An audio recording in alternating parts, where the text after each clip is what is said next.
ओम शांति। 25 मार्च 2026। बाबा के महावाक्य। मीठे बच्चे, तुम महावीर हो। तुम्हें माया के तूफानों से डरना नहीं है। एक बाप के सिवाय और कोई भी परवाह न कर पवित्र जरूर बनना है। प्रश्न: बच्चों में कौन सी हिम्मत बनी रहे तो बहुत ऊंच पद पा सकते हैं? उत्तर: श्रीमत पर चलकर पवित्र बनने की। भल कितने भी हंगामे हो, सीतम सहन करना पड़े, लेकिन बाप ने जो पवित्र बनने की श्रेष्ठ मत दी है, उस पर निरंतर चलते रहे तो बहुत ऊंच पद पा सकते हैं। किसी भी बात में डरना नहीं है। कुछ भी होता है, नथिंग न्यू। गीत भोलानाथ से निराला। ओम शांति। यह है भक्ति मार्ग वालों का गीत। ज्ञान मार्ग में गीत आदि की कोई जरूरत नहीं है, क्योंकि गाया हुआ है, बाप से हमें बेहद का वर्षा मिलना है। जो भक्ति मार्ग की रस्म रिवाज है, वह इसमें नहीं आ सकती। बच्चे कविता आदि बनाते हैं, वो औरों को सुनाने के लिए। उसका भी अर्थ जब तक तुम ना समझाओ, तब तक कोई समझ ना सके। अब तुम बच्चों को बाप मिला है, तो खुशी का पारा चढ़ना चाहिए। बाप ने 84 जन्मों के चक्र का नॉलेज भी सुनाया है। खुशी होना चाहिए। हम अभी स्वदर्शन चक्रधारी बने हैं। बाप से विष्णुपुरी का वर्षा ले रहे हैं। निश्चय बुद्धि ही विजयंती। जिसको निश्चय होता है, वह सतयुग में तो जाएंगे ही। तो बच्चों को सदैव खुशी रहनी चाहिए। Follow father. बच्चे जानते हैं, निराकार शिव बाबा ने जब से इसमें प्रवेश किया है, तो बड़े हंगामे हुए। पवित्रता पर बड़े झगड़े चले। बच्चे बड़े होते कहेंगे, जल्दी शादी करो, शादी बिगड़ काम कैसे चलेगा। भल मनुष्य गीता पढ़ते हैं, परंतु उससे समझते कुछ नहीं। सबसे जास्ती बाबा को अभ्यास था। एक दिन भी गीता पढ़ना मिस नहीं करते थे। जब मालूम पड़ा गीता का भगवान शिव है, नशा चढ़ गया। हम तो विश्व के मालिक बनते हैं। यह तो शिव भगवानुवाच है। फिर पवित्रता का भी बड़ा हंगामा हुआ। इसमें बहादुरी चाहिए ना। तुम हो ही महावीर महावीरनी। सिवाय एक के और कोई की परवाह नहीं। पुरुष है रचता। रचता खुद पावन बनता है, तो रचना को भी पावन बनाता है। बस इस बात पर ही बहुतों का झगड़ा चला। बड़े बड़े घरों से निकल आए, कोई की परवाह नहीं की। जिनकी तकदीर में नहीं है, तो समझे भी कैसे। पवित्र रहना है तो रहो, नहीं तो जाकर अपना प्रबंध करो। इतनी हिम्मत चाहिए ना। बाबा के सामने कितने हंगामे हुए। बाबा को कभी रंज हुआ देखा? अमेरिका तक अखबारों में निकल गया। Nothing new. यह तो कल्प पहले मुआफिक होता है, इसमें डरने की क्या बात है। हमको तो अपने बाप से वर्षा लेना है, अपनी रचना को बचाना है। बाप जानते हैं सारी क्रिएशन इस समय पतित है, मुझे ही सबको पावन बनाना है। बाप को ही सब कहते हैं, हे पतित पावन लिबरेटर आओ, तो उनको ही तरस पड़ता है। रहम दिल है ना, तो बाप समझाते हैं, बच्चे कोई भी बात में डरो मत, डरने से इतना ऊंच पद पा नहीं सकेंगे। माताओं पर ही अत्याचार होते हैं, यह भी निशानी है। द्रौपदी को नंगन करते थे, बाप 21 जन्मों के लिए नंगन होने से बचाते हैं। दुनिया इन बातों को नहीं जानती। पतित तमो प्रधान पुरानी सृष्टि भी बननी ही है। हर चीज नई से फिर पुरानी जरूर होनी है। पुराने घर को छोड़ना ही पड़ता है। नई दुनिया गोल्डन एज, पुरानी दुनिया आयरन एज सदैव तो रह ना सके। तुम बच्चे जानते हो, यह सृष्टि चक्र है। देवी देवताओं के राज्य की फिर से स्थापना हो रही है। बाप भी कहते हैं, फिर से तुमको गीता ज्ञान सुनाता हूं। यहाँ रावण राज्य में दुख है। राम राज्य किसको कहा जाता है, यह भी कोई समझते नहीं। बाप कहते हैं, मैं स्वर्ग अथवा राम राज्य की स्थापना करने आया हूं। तुम बच्चों ने अनेक बार राज्य लिया और फिर गवाया है, यह सबकी बुद्धि में है। 21 जन्म सतयुग में हम रहते हैं, उसको कहा जाता है 21 पीढ़ी, अर्थात जब वृद्ध अवस्था होती है तब शरीर छोड़ते हैं। अकाली मृत्यु कभी होती नहीं। अब तुम जैसे त्रिकालदर्शी बन गए हो। तुम जानते हो शिव बाबा कौन है। शिव के मंदिर भी ढेर बनाए हैं। मूर्ति तो घर में भी रख सकते हो ना, परंतु भक्ति मार्ग की भी ड्रामा में नोंद है। बुद्धि से काम लिया जाए। श्री कृष्ण की अथवा शिव की मूर्ति घर में भी रख सकते हैं, चीज तो एक ही है। फिर इतना दूर दूर क्यों जाते हैं। क्या उनके पास जाने से श्री कृष्णपुरी का वर्षा मिलेगा। अभी तुम जानते हो, जन्म जन्मांतर हम भक्ति करते आए हैं। रावण राज्य का भी भपका देखो कितना है। यह है पिछाड़ी का भपका। राम राज्य तो सतयुग में था, वहां यह विमान आदि सब थे।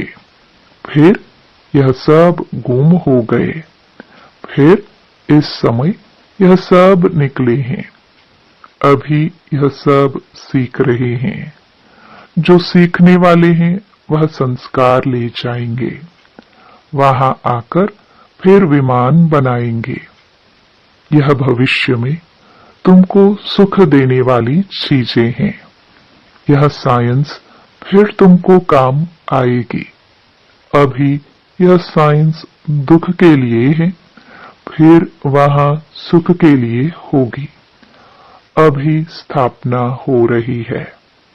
बाप नई दुनिया के लिए राजधानी स्थापन करते हैं, तो तुम बच्चों को महावीर बनना है। दुनिया में यह थोड़ी कोई जानते हैं कि भगवान आया हुआ है। बाप कहते हैं, गृहस्थ व्यवहार में रहते कमल फूल समान पवित्र रहो। इसमें डरने की बात नहीं, करके गाली देंगे। गाली तो इनको भी बहुत मिली है, श्री कृष्ण ने गाली खाई, ऐसा दिखाते हैं। अब श्री कृष्ण तो गाली खा ना सके, गाली तो कलयुग में खाते हैं। तुम्हारा रूप जो अभी है, फिर कल्प के बाद इस समय होगा, बीच में कभी हो ना सके। जन्म बाई जन्म फीचर्स बदलते जाते हैं। यह ड्रामा बना हुआ है। 84 जन्मों में जो फीचर्स वाले जन्म लिए हैं, वही लेंगे। अब तुम जानते हो, यही फीचर्स बदल दूसरे जन्म में यह लक्ष्मी नारायण के फीचर्स हो जाएंगे। तुम्हारी बुद्धि का अब ताला खुला हुआ है। यह है नई बात। बाबा भी नया, बातें भी नई। यह बातें किसकी समझ में जल्दी नहीं आती। जब तकदीर में हो तब कुछ समझे। बाकी महावीर उनको कहा जाता है जो कितने भी तूफान आए हिले नहीं। अब वह अवस्था हो ना सके, होनी है जरूर। महावीर कोई तूफान से डरेंगे नहीं, वह अवस्था पिछाड़ी में होनी है। इसलिए गाया हुआ है, अतीन्द्रिय सुख गोप गोपियों से पूछो। बाप आए हैं तुम बच्चों को स्वर्ग का लायक बनाने। कल्प पहले मिसल नरक का विनाश तो होना ही है। सतयुग में तो एक ही धर्म होगा। चाहते भी हैं वननेस, एक धर्म होना चाहिए। यह भी किसको पता नहीं है कि राम राज्य रावण राज्य अलग अलग है। अब बाप में पूरा निश्चय है तो श्रीमत पर चलना पड़े। हर एक की नब्ज देखी जाती है, उस अनुसार फिर राय भी दी जाती है। बाबा ने भी बच्चे को कहा, अगर शादी करनी हो तो जाकर करो। बहुत मित्र संबंधी आदि बैठे हैं, उनको शादी करा देंगे। फिर कोई न कोई निकल पड़ा तो हर एक की नब्ज देखी जाती है। पूछते हैं, बाबा यह हालत है, हम पवित्र रहना चाहते हैं, हमारे संबंधी हमको घर से निकालते हैं, अब क्या करना है? अरे यह भी पूछते हो, पवित्र रहना है, अगर नहीं रह सकते हो तो जाकर शादी करो। अच्छा समझो किसकी सगाई हुई है, राजी करना है, हर्जा नहीं। हथियाला जब बांधते हैं तो उस समय कहते हैं यह पति तुम्हारा गुरु है। अच्छा तुम उनसे लिखवा लो, तुम मानती हो मैं तुम्हारा गुरु ईश्वर हूं, लिखो। अच्छा अब मैं हुक्म देता हूं, पवित्र रहना है। हिम्मत चाहिए ना, मंजिल बहुत भारी है, प्राप्ति बहुत जबरदस्त है। काम की आग तब लगती है जब प्राप्ति का पता नहीं है। बाप कहते हैं इतनी बड़ी प्राप्ति होती है तो अगर एक जन्म पवित्र रहे तो क्या बड़ी बात है। हम तुम्हारे पति ईश्वर हैं, हमारी आज्ञा पर पवित्र रहना पड़ेगा। बाबा युक्तियां बता देते हैं। भारत में यह कायदा है, स्त्री को कहते हैं तुम्हारा पति ईश्वर है, उनकी आज्ञा में रहना है। पति का पांव दबाना है, क्योंकि समझते हैं ना, लक्ष्मी ने भी नारायण के पांव दबाए थे।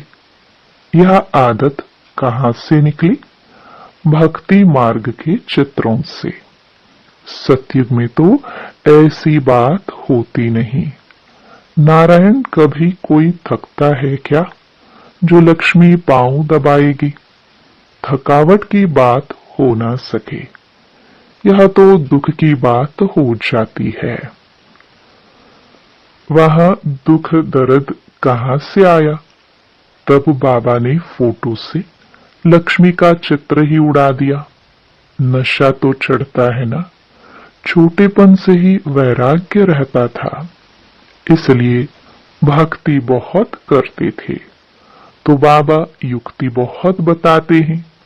तुम जानते हो, हम एक बाप के बच्चे हैं, तो आपस में भाई बहन हो गए, डाडे से वर्षा लेते हैं, बाप को बुलाते ही हैं पतित दुनिया में। हे पतित पावन, सभी सीताओं के राम, बाप को कहा जाता है ट्रुथ, सचखंड स्थापन करने वाला। वही सारी सृष्टि के आदि मध्य अंत का सत्य ज्ञान तुमको देते हैं। तुम्हारी आत्मा अभी ज्ञान सागर बन रही है। मीठे बच्चों को हिम्मत रखनी चाहिए। हमको बाबा की श्रीमत पर चलना है। बेहद का बाप बेहद की रचना को स्वर्ग का मालिक बनाते हैं, तो पुरुषार्थ कर पूरा वर्षा लेना है, वारी जाना है। तुम उनको अपना वारिस बनाएंगे तो वो तुमको 21 जन्मों के लिए वर्षा देंगे। बाप बच्चे के ऊपर वारी जाते हैं। बच्चे कहते हैं, बाबा यह तन मन धन सब आपका है। आप बाप भी हो तो बच्चा भी हो। गाते भी हैं, त्वमेव मातश्च पिता त्वमेव। एक की महिमा कितनी बड़ी है, उनको कहा ही जाता है सर्व का दुख हरता सुख करता। सतयुग में 5 तत्व भी सुख देने वाले होते हैं। कलयुग में 5 तत्व भी तमो प्रधान होने के कारण दुख देते हैं। वहां तो है ही सुख। यह ड्रामा बना हुआ है। तुम जानते हो, यह वही 5000 वर्ष पहले वाली लड़ाई है। अभी स्वर्ग की स्थापना हो रही है, तो बच्चों को सदैव खुशी में रहना चाहिए। भगवान ने तुमको अडॉप्ट किया है, फिर तुम बच्चों को बाप श्रृंगारते भी है, पढ़ाते भी हैं। अच्छा, मीठे मीठे सिखिलदे बच्चों प्रति माता पिता बाप दादा का याद प्यार और गुड मॉर्निंग। रूहानी बाप की रूहानी बच्चों को नमस्ते। धारणा के लिए मुख्य सार। पहला, सदा बाप समान बनने की हिम्मत रखनी है। बाप पर पूरा वारी जाना है। दूसरा, किसी भी बात में डरना नहीं है, पवित्र जरूर बनना है। वरदान, समस्याओं को चढ़ती कला का साधन अनुभव कर सदा संतुष्ट रहने वाले शक्तिशाली भव। जो शक्तिशाली आत्माएं हैं, वह समस्याओं को ऐसे पार कर लेती है जैसे कोई सीधा रास्ता सहज ही पार कर लेते हैं। समस्याएं उनके लिए चढ़ती कला का साधन बन जाती है। हर समस्या जानी पहचानी अनुभव होती है। वे कभी भी आश्चर्यवत नहीं होते, बल्कि सदा संतुष्ट रहते हैं। मुख से कभी कारण शब्द नहीं निकलता, लेकिन उसी समय कारण को निवारण में बदल देते हैं। स्लोगन: स्वस्थिति में स्थित रहकर सर्व परिस्थितियों को पार करना ही श्रेष्ठता है। मातेश्वरी जी के अनमोल महावाक्य। परमार्थ से व्यवहार स्वतः सिद्ध होता है। भगवानुवाच है कि तुम मेरे द्वारा परम अर्थ को जानने से मेरे परम पद को प्राप्त करेंगे। अर्थात परमार्थ को जानने से व्यवहार सिद्ध हो जाता है। देखो, देवताओं के आगे प्रकृति तो चरणों की दासी होकर रहती है। यह पांच तत्व सुख स्वरूप बन मन इच्छित सेवा करते हैं। इस समय देखो, मन इच्छित सुख न मिलने के कारण मनुष्य को दुख, अशांति प्राप्त होती रहती है। सत्य में तो यह प्रकृति बाअदब रहती है। देखो, देवताओं के जड़ चित्रों पर भी इतने हीरे जवाहरात लगाते हैं, तो जब चैतन्य में प्रत्यक्ष होंगे तो उस समय कितने वैभव होंगे। इस समय मनुष्य भूख मरते हैं और जड़ चित्रों पर करोड़ों रुपए खर्च कर रहे हैं, तो यह क्या फर्क है। जरूर उन्होंने ऐसे श्रेष्ठ कर्म किए हैं, तभी तो उन्होंने यादगार बने हुए हैं। उनका पूजन भी कितना होता है। वह निर्विकारी प्रवृत्ति में रहते भी कमल फूल समान अवस्था में थे, परंतु अब वो निर्विकारी प्रवृत्ति के बदले विकारी प्रवृत्ति में चले गए हैं, जिस कारण सभी परमार्थ को भूल व्यवहार के तरफ लग गए हैं। इसलिए रिजल्ट उल्टी जा रही है।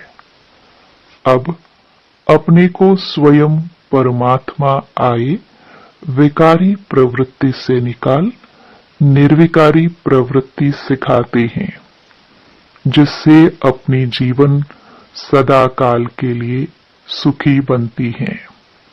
इसलिए पहले चाहिए परमार्थ, बाद में व्यवहार। परमार्थ में रहने से व्यवहार ऑटोमेटिकली सिद्ध हो जाता है। ओम शांति।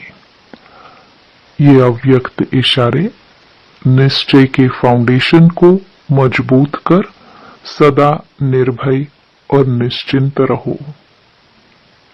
जैसे डॉक्टर पेशेंट को पहले फेथ में लाते हैं, उन्हें विश्वास हो जाता है कि यह डॉक्टर बड़ा अच्छा है, यहां से शफा मिल जाएगी। वैसे डॉक्टर कितनी भी बढ़िया दवाई दे, लेकिन अगर फेथ नहीं है तो उस दवाई का असर नहीं होता। ऐसे रूहानी डॉक्टरी में भी ऐसी शक्तिशाली स्टेज हो जो सबका फेथ हो जाए कि यहाँ पहुंचे हैं तो अवश्य कोई ना कोई प्राप्ति होगी ही।